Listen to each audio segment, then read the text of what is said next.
Hi welcome back to our channel. మీరు చూస్తున్నారు poultry tech in Telugu. ఈరోజు మన వీడియో టాపిక్ ఏంటంటే హౌ ఈసీ ఫామ్ వర్క్స్. అసలు ఈసీ ఫామ్ ఏ విధంగా నడుస్తుంది, అది ఏమేమి జరుగుతాయి ఈసీ ఫామ్లో అనే దాని గురించి మన టాపిక్. దీంట్లో ముందుగా ఫీడింగ్ సిస్టమ్ ఏ విధంగా నడుస్తుంది అనే దాని గురించి ఈ వీడియోలో చెప్పడం జరుగుతుంది. అయితే మీ అందరికీ కూడా ఈసీ ఫామ్స్ ఉన్న వాళ్ళు చాలామంది ఉంటారు. అయితే ఎవరైతే ఈసీ ఫామ్స్ లేవో వాళ్ళ కోసం ఈ వీడియో. ఒకవేళ ఉన్న వాళ్ళు కూడా చూసినట్లయితే ఇక్కడ ఏ విధంగా జరుగుతుంది అది కూడా చూడండి. ఒకసారి మొత్తం ఏ విధంగా ఫీడ్ వచ్చిన కాడి నుంచి కోడి నోట్లోకి ఏ విధంగా వెళ్తుందో కూడా మీకు చూపిస్తాను. ఓకే, ముందుగా నా వెనకాల ఉన్నది జైలో. మన ఇండియాలో ఏంటంటే లోపల చిన్న గొయ్యిలాగా తవ్వేసి లోపల నుంచి లాక్కుంటుంది. అయితే ఇక్కడ బయట ఉంటుంది. బయట ఎందుకు ఉంటుందో కూడా చెప్తాను మీకు. పైది జైలో. ఇక్కడ నుంచి ఎప్పుడైతే మీకు లోడ్స్ బస్తాల రూపంలో వస్తుంది, బస్తాలను ఓపెన్ చేసి ఇక్కడ పోస్తారు. మీకు ఏదైతే కనిపిస్తుందో ఈ చిన్న దాంట్లో పోస్తే ఆటోమేటిక్గా లాక్కుని వెళ్తుంది.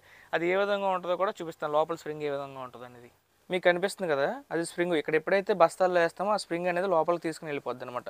ఈ లోపలికి తీసుకుని వెళ్ళిపోయి ఆ గొట్టం ద్వారా పైకి దాంట్లో వేస్తుంది. అయితే బస్తాలు అయితే ఒక్కొక్కసారి మిషన్ డైరెక్ట్ లారీలో కూడా వస్తుంది. ఒక్కొక్కసారి డైరెక్ట్ లారీలో వచ్చినప్పుడు లారీలో కూడా మీకు డైరెక్ట్ పైన పోసేస్తుంది అన్నమాట. పైన కనిపిస్తుంది కదా, పైనే పోసేది. అయితే దీంట్లో ఎన్ని కేజీలు వచ్చిందని చూపించడానికి ఇక్కడ మీకు అందరికీ కూడా ఈ ప్రతి స్టాండ్ కింద ఒక వెయింగ్ మిషన్ ఉందండి. క్యాలిబ్రేషన్ చేస్తే కింద కనిపిస్తుంది కదా, మీకు కనిపిస్తున్నది వెయింగ్ మిషన్ అనమాట. ఇదంతా కూడా ఈ వెయింగ్ మిషన్ మీద ఆధారపడి ఉంటుంది. మొత్తం ఎన్నిటి మీద ఒక్కొక్క దానికి ఎన్ని ఉన్నాయి, 6 అయితే 6 వెయింగ్ క్యాలిబ్రేషన్ చేస్తుంది అనమాట. ఎన్ని కేజీలు లోపల ఉంది అది మనకు డిస్ప్లేలో చూపిస్తుంది అనమాట. ఇదేంటనేది దీని ద్వారా కిందకు వచ్చి కింద నుంచి గొట్టల నుంచి లోపలికి వెళ్తుంది అనమాట.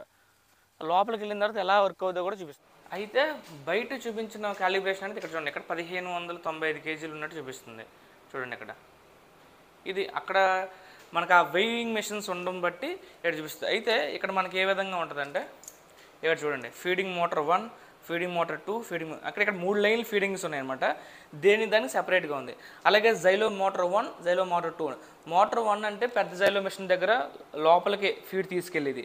మోటార్ 2 అంటే ఆ జైలో నుంచి ఫీడింగ్ సిస్టంలోకి లాగేది. మీకు చూపిస్తాను అది కూడా.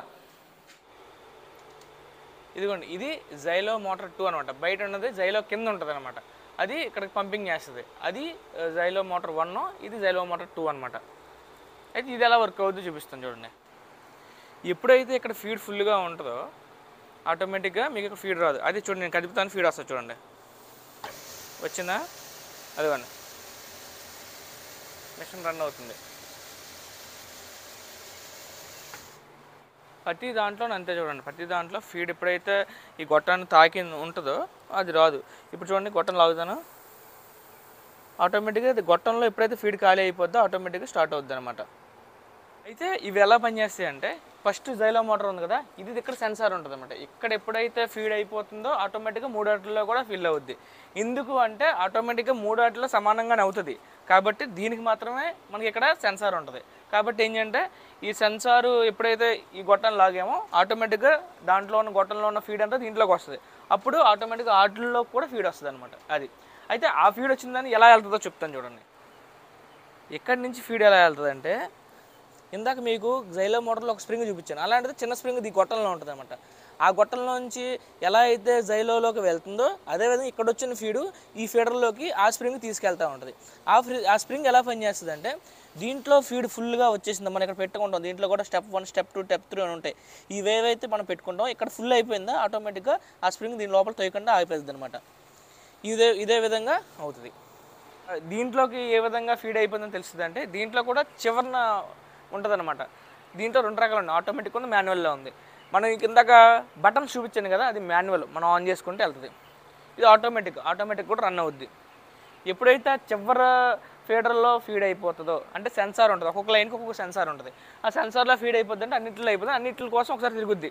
ఏవైతే ఖాళీగా కూడా అన్నింటిలో ఫిల్ అవుతాయి. ఫిల్ అయిన దాంట్లో మళ్ళీ ఏమవుతుంది, ఓవర్గా ఎక్సెస్ అవ్వడం అనేది ఏమీ ఉండదు. అదనమాట. ఈ విధంగా ఫీడింగ్ సిస్టమ్ అనేది ఇక్కడ వర్క్ అవుద్ది. మీ అందరికీ తెలిసే ఉంటుంది, చాలామంది ఈసీ ఫామ్స్ ఉంటాయి. ఎవరికైతే తెలియదో వాళ్ళ కోసం చెప్తున్నాను. ఒకవేళ మీ అందరికీ ఈ వీడియో కనుక ఇన్ఫర్మేటివ్గా అనిపిస్తే మాత్రం లైక్ చేయండి, సబ్స్క్రైబ్ చేయండి. ఎవరైతే ఈసీ ఫామ్ పెట్టాలి, పౌల్ట్రీ ఫామ్ గురించి కొత్తగా పెట్టాలి అనుకుంటున్నారో వాళ్ళకి ఈ వీడియో ఫార్వర్డ్ చేయండి, వాళ్ళకి ఎంతో కొంత ఉపయోగపడుతుంది. ఇలాగే నెక్స్ట్ వీడియో నిప్పల్ సిస్టమ్ గురించి ఇక్కడ ఏ విధంగా జరుగుద్ది, నెక్స్ట్ వెంటిలేషన్ కానీ అలాగే సైడ్ డోర్లు ఉన్నాయి కదా ఆటోమేటిక్ ఎలా ఓపెన్ అవుతాయి అని ప్రతి దాని గురించి చెప్తే మీకు ఫుల్ ఫ్లెడ్జ్డ్గా ఒక అవగాహన వస్తుంది ఈ సివామ్ గురించి. అందుకు ఈ వీడియో చేయడం జరుగుతుంది. మీరు అందరూ లైక్ చేయండి, సబ్స్క్రైబ్ చేయండి, షేర్ చేయండి. నెక్స్ట్ ఇంకోటి నా ఇన్స్టాగ్రామ్ ఛానల్ కూడా ఇస్తున్నాను కింద, దాన్ని కూడా ఫాలో చేయండి. దాంట్లో కూడా షార్ట్ వీడియోస్ ఎప్పుడైనా చిన్న చిన్న కంటెంట్స్ వీడియోలు ఏమన్నా వస్తూ ఉంటాయి కనుక చిన్న చిన్న ఇన్ఫర్మేషన్ ఇవ్వాలి అనుకుంటే దాంట్లో పోస్ట్ చేస్తాను, దాన్ని కూడా సబ్స్క్రైబ్ చేసుకోండి. ఉంటా, బాయ్.